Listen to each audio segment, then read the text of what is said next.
Welcome back again di channel Anime Viral. Video kali ini kita akan membahas Jujutsu Kaisen episode 135. Yakin Yuji Itadori adalah adiknya, Choso berjuang sekuat tenaga untuk melindunginya. Melihat gangguan Choso sebagai peluang untuk dimanfaatkan, para penyihir Jujutsu segera melancarkan serangan terakhir untuk merebut kembali alam penjara dari Pseudo Geto. Ketika mereka semua benar-benar terhenti oleh Uraume, seseorang dari masa lalu Suguru Geto tiba di medan perang untuk melakukan penyelamatan. Gimana serunya? Tidak usah basa-basi lagi, langsung aja nih kita ulas. Efek samping dari teknik kutukan Choso adalah dia bisa merasakan transformasi adik laki-lakinya melalui hubungan darah mereka. Kematian adalah transformasi terakhir dan terbesar yang dapat dicapai oleh makhluk hidup manapun. Sesaat sebelum menghabisi Yuji dalam pertarungan mereka tadi di Shibuya, Choso sempat merasakan sensasi kematiannya. Bagi Choso ini berarti Yuji juga adalah adik laki-lakinya. Pseudo Noritoshi Kamo telah memperpanjang hidupnya dari berpindah dari satu host ke host lainnya, sehingga memungkinkan Yuji dan Choso dapat berbagi semacam hubungan darah. Demi menunaikan tugasnya sebagai kakak, Choso siap melindungi Yuji dengan sekuat tenaga. Choso segera mengaktifkan manipulasi darah konvergensi, dan itu cukup mengejutkan Noritoshi Kamo dari SMA Kyoto dengan betapa superiornya dia dibandingkan miliknya. Choso menembakkan Persing Blood dan hampir mencapai wajah Uraume dalam sekejap mata. Uraume terkejut dengan kecepatan Persing Blood yang luar biasa hebat dan nyaris tidak berhasil melindungi wajah mereka. Geto menghindari serangan itu sambil membuat lubang di salah satu tangan terkutuk yang diperkuat energi milik rekannya itu. Choso mengayunkan aliran darah mengikuti panah darah untuk menebas Geto. Ini memecah tanah dan Choso menggunakan darah yang dia tempatkan di sana untuk mengganggu pijakan Geto.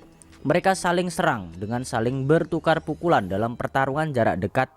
Geto adalah orang pertama yang melakukan serangan yang secara signifikan dan menyarankan agar Choso tidak memaksakan diri.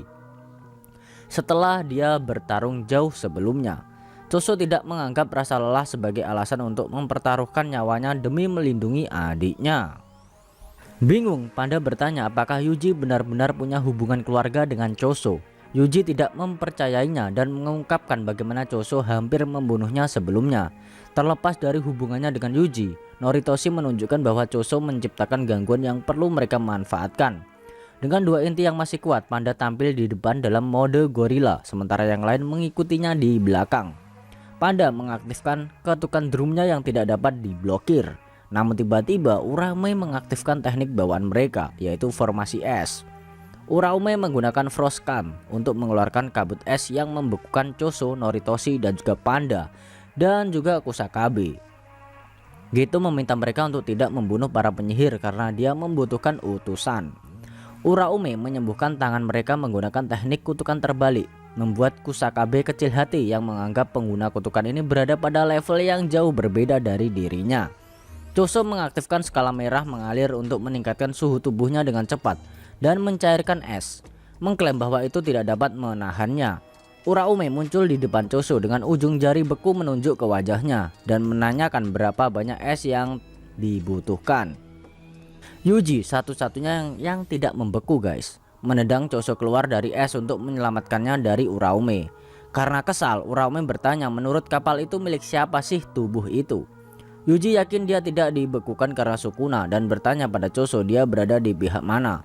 Choso menyangkal dia berkelahi dengan para penyihir dan sekali lagi menyatakan bahwa dia adalah kakak laki-laki Yuji.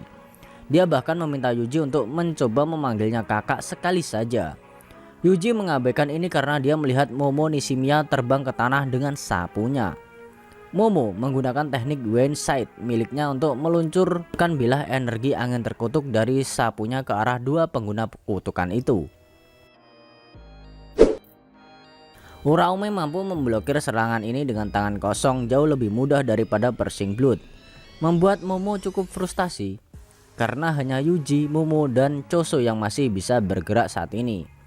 Siswa Kyoto itu memberitahu dua orang lainnya bahwa mereka perlu mengulur waktu untuk Utahime.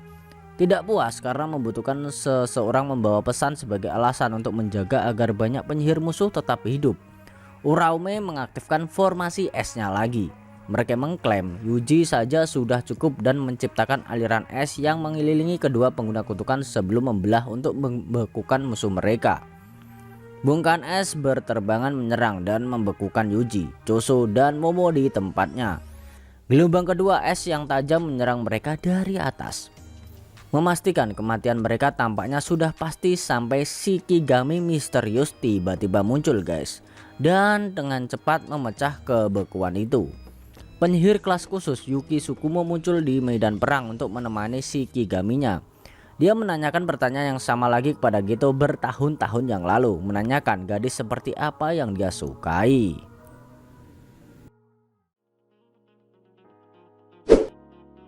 Oke guys, itu tadi cerita komik Jujutsu Kaisen chapter 135 dimana Yuki Tsukumo keluar dari persembunyiannya selama ini dan akan menghadapi Geto seorang diri. Gimana nih serunya? Kalau kalian masih penasaran dengan season 2 Jujutsu Kaisen, kalian bisa ikuti terus review manga Jujutsu Kaisen di Anime Viral Indonesia. Dan selanjutnya buat kamu yang mau request topik lain juga boleh, cukup tuliskan di kolom komentar, nanti bakal Mimin pilihin mana yang bisa dibahas. Selain itu tekan like kalau suka sama video ini dan dislike kalau nggak suka. Jangan lupa juga tekan subscribe dan tekan lonceng supaya kalian dapat notifikasi video terbaru. Kalau pengen share ke teman-teman kalian juga boleh banget, biar channel ini makin ramai dan makin dikenal banyak orang. Buat kamu yang mau ngasih kritik dan saran juga silahkan, supaya channel ini juga makin berkembang. Jika ada kata-kata dari Mimin yang kurang pas, Mimin mohon maaf, and thanks for watching video on Anime Viral, and see you next time.